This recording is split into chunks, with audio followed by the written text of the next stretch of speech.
25 اردیبهشت ماه 1394 قطعاً یکی از عجیب‌ترین شب‌های تاریخ فوتبال ایران لقب می‌گیره.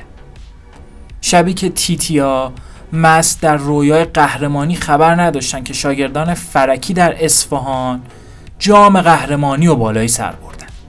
صحنه‌ای که دیدید تماشاگران اومدن تو زمین شاید بزرگترین دروغ تاریخ لیگ برتر به همه گفته شد. حالا مدت زیادی از غروب اون شب تلخ برای تبریزیان میگذره و اونا بالاخره موفق شدن مزد صبوریشون رو بگیرن.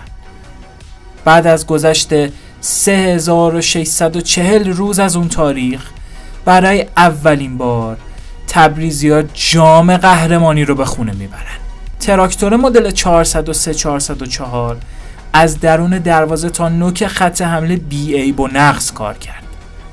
از علی بیرو که دیگه پای ثابت قهرمانی‌های لیگ برتر شده تا ریکاردو آلوز و ایگور پوستونسکی که از بهترین خارجی‌های تاریخ لیگن و زوج مخوف هاشم نژاد و حسین زاده. هاشم نژاد حالا پاسانی، حالا گل برای تیم تراکتور. امیرحسین حسین زاده است که بازی رو 1-1 مساوی میکنه.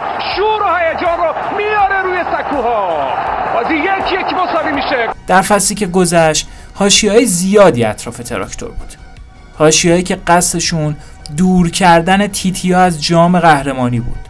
اما اسکو و شاگرداش عزم خودشون رو برای اولین قهرمانی تاریخشون در لیگ برتر جذب کرده بودن. اسکو که با بیرحمی از تیم ملی کنار گذاشته شده بود، حالا با ثبت آمار بهترین خط دفاعی، بهترین خط حمله و بیشترین پیروزی مربی قهرمان ایران و دیگه جایی برای انتقاد نمیذاره. پرشورا حالا دیگه میتونن با قدرت از این حرف بزنن که تبریز یه قطب جدید رو وارد فوتبال ایران کرده. قطبی که میتونه حتی ناکامی سرخابی‌ها رو در آسیا جبران کنه. حالا دیگه تراکتور قهرمان ایران.